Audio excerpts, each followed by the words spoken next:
Alhamdulillah malam ini kita diberi kesempatan sama Allah Ta'ala bertemu dengan bulan Muharram dan tepat malam ini Alhamdulillah adalah haulnya Maulana Ja'far Shadiq Sunan Kudus radhiyallahu anhu. Alhamdulillah.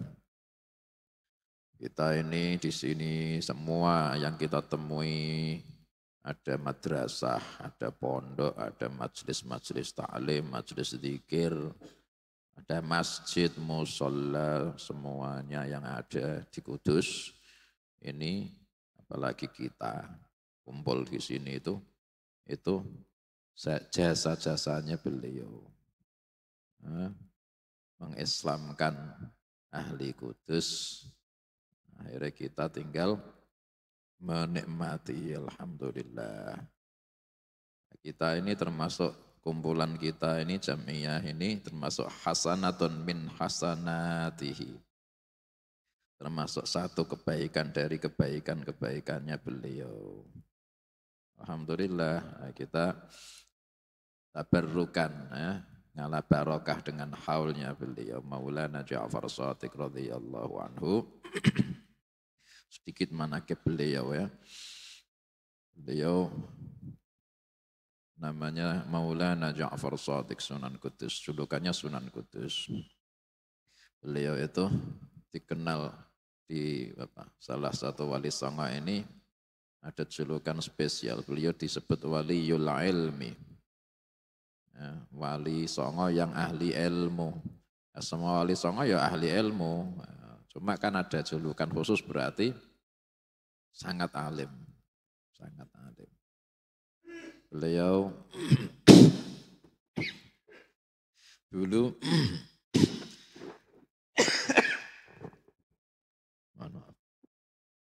beliau dulu itu dakwah di sini itu asal muasaleh sini itu termasuk orang-orang yang kental beragama Hindu, kental. Ada sapi lewat itu mau disembah. Nah, akhirnya beliau dakwah. Tapi cara dakwah beliau ini cara yang fiqhud dakwah dengan memakai fikih dakwah dengan strategi dakwah. Beliau akhirnya membangun tempat mirip candi. Tapi bukan dibuat candi beneran, dibuat tempat azan. Jadi menara. Kemudian beliau ketika sudah jadi itu orang-orang takjub sangat sama bangunan. Itu candi apa namanya?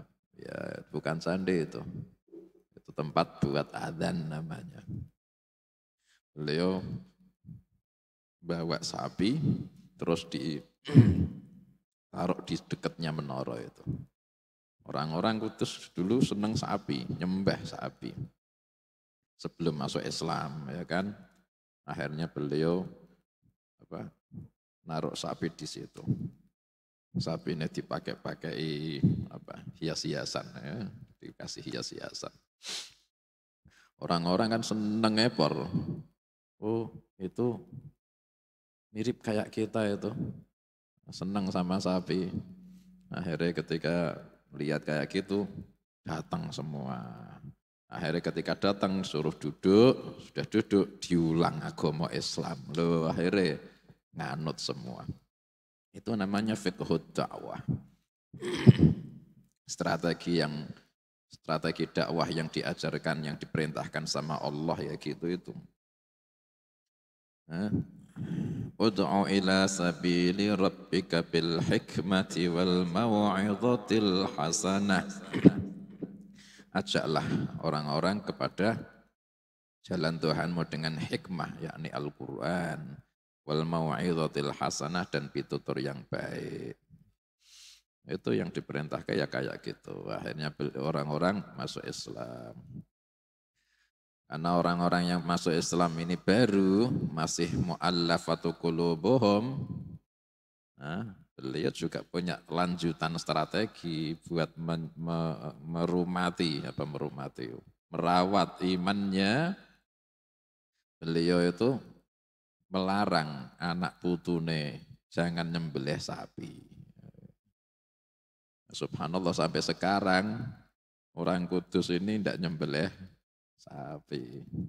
Bukan mengharamkan yang halal, bukan. Ini namanya ta'adduban, namanya adab ya.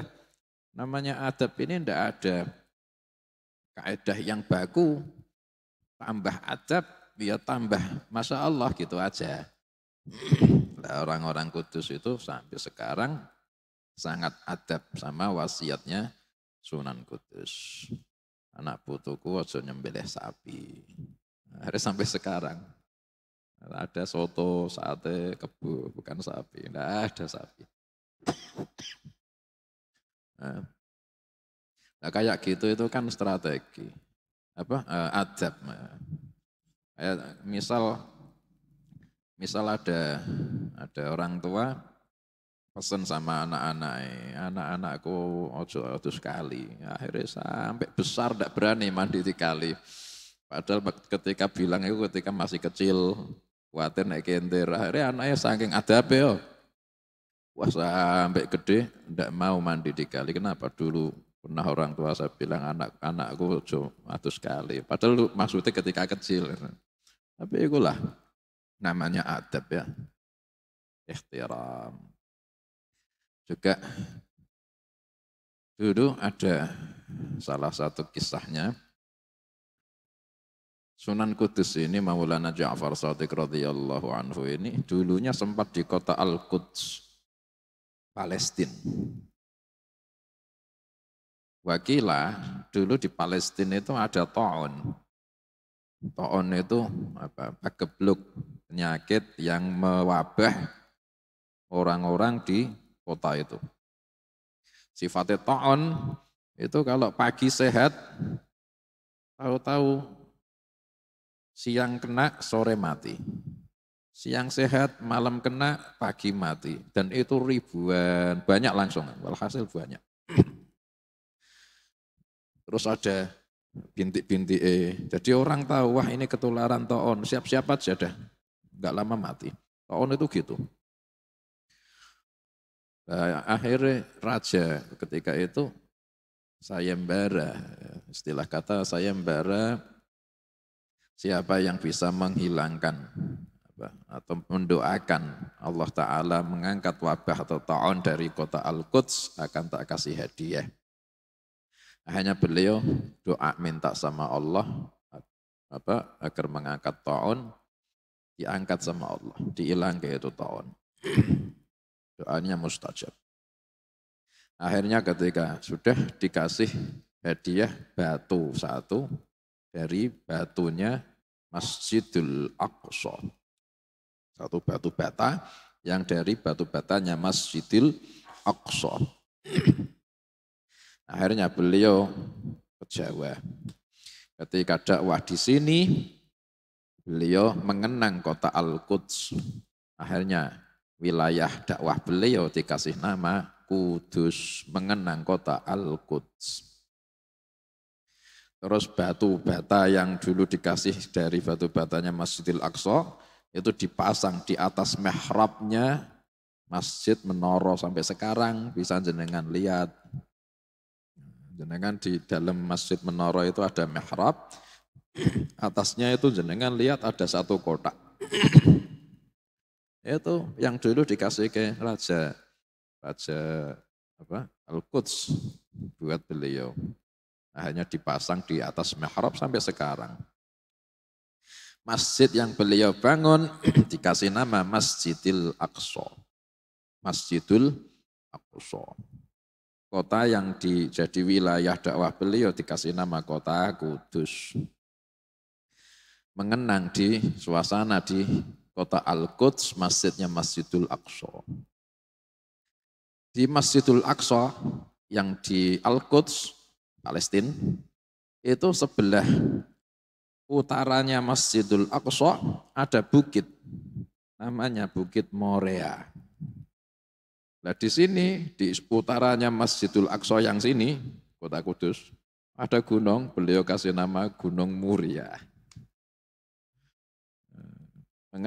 Mengenang yang di sana. Hasil kita ini barokah, berkah beliau ini kita alhamdulillah enak semua. Jenengan di kota lainnya itu kalah. Jenengan cari majelis khair, cari majelis ilmu, angel. Di Kudus, milih, malam ini milih. Milih. Mau ngaji kitab apa, mau ke orang alim yang kayak apa, milih. Nah, itulah barokah beliau. Alhamdulillah, mudah-mudahan kita dapat kemanfaatan beliau di dunia wal akhirah.